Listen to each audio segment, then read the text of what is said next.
Is destroying the Department of Education on the table? Donald Trump has said that he wants to yeet the Department of Education out of here. My word, not his. He has never said yeet. But yeah, he's talked about it. He's complained about the education system and talked about how he wants it to go back to the states. Let's look at this CBS News article. Can Trump dismantle the Department of Education? It won't be easy, experts say. President-elect Trump promised during his campaign he'd shut down the Department of Education, complaining that the agency's budget is too large and that its staff is filled with, quote, people that in many cases hate our children. Hyperbolic language typical of him. In a September 2023 campaign video, he accused schools of indoctrinating young people with inappropriate racial, sexual, and political material. Quote, one thing I'll be doing very early in the administration is closing up the Department of Education in Washington, D.C. and sending all education and education work it needs back to the states, Trump said in a video. Dismantling the department has been an unfulfilled, decades-long goal for some Republicans, dating back to its founding in 1980. It's the first goal listed in the education section of Project 2025's Mandate for Leadership, go figure, a book that lays out a plan for Trump's new administration. Trump has publicly disavowed the project, but its goals and the people behind it remain influential in his orbit. The smallest of all cabinet agencies, the Department of Education is responsible for distribution of federal financial aid for education, collecting and disseminating data and research related to schools, and prohibiting discrimination in schools. Its funds account for less than 10% of the nation's public school funding, which is primarily driven by state and local taxes. This is a real thing. They really want to do this, said Cowan, a professor of education policy. It's more realistic than ever, but I don't want to overstate the possibility. It's going to be hard. That's Joshua Cowan of Michigan State University. Cowan said even though Republicans control both houses of Congress and the presidency, a wholesale closure of the Department of Education might not be palatable to some of the party's legislators. That's interesting, and I actually am inclined to agree with that. I think that a lot of establishment Republicans might defend the Department of Education and not want to abolish it. They realize some of the things that the Education Department oversees and funds are popular, said Cowan, adding that the Senate would need a 60-vote filibuster-proof majority to push through a bill to close the department. Instead, he said, Republicans are likely to focus on rolling back funding for programs geared toward equity, inclusion, or programs that could be particularly beneficial toward migrant communities, lightning rod issues for conservative politicians, indeed.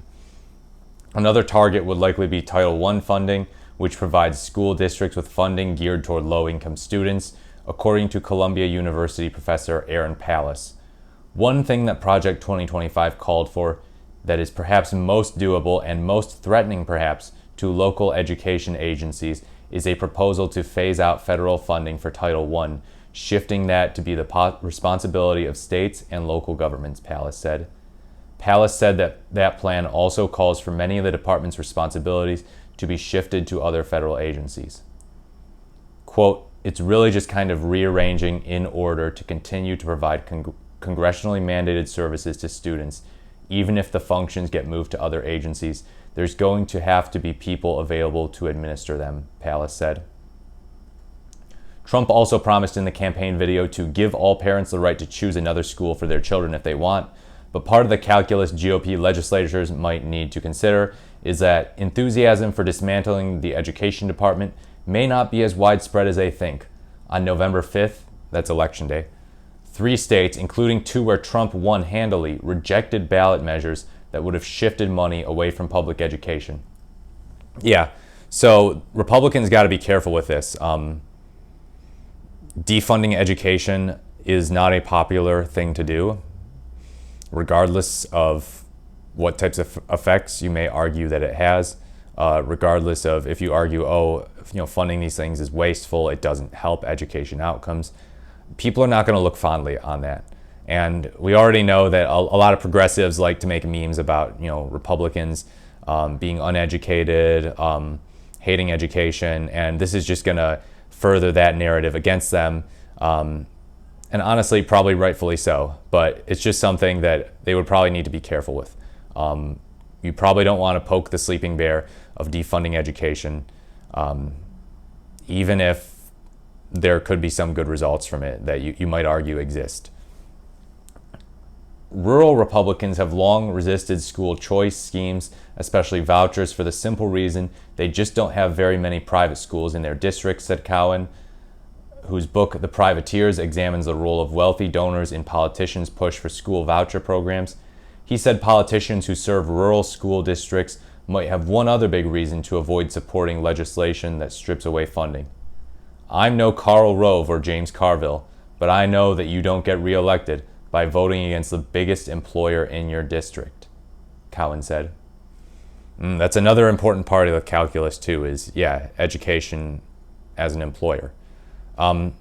So with regard to the Department of Education, I actually have not only heard criticism of it from conservatives and from the right, but even from progressives, people on the left, believe it or not.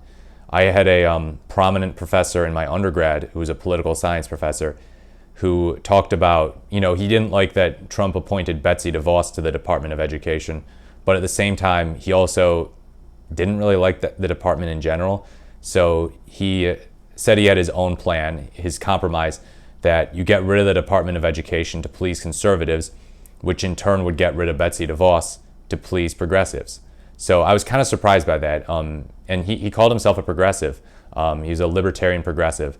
So, it just goes to show you that people who want to destroy the Department of Education, or people who are open to that, consist not only of libertarians and conservative types, but progressives of a more small government mind. But I admit I don't know that much about the Department of Education. I know it's relatively young as far as those types of things go, cabinet level positions and all that. Let me know what you think about the Department of Education in the comments. Do you think we should abolish it? Do you think we should defund education? Do you think that it should be a mostly states issue? Do you defend the Department of Education? I want to hear your take on this. As always, thank you so much for watching. Please leave a like, comment, or subscribe to the channel. And as always, I look forward to speaking to you in the next video.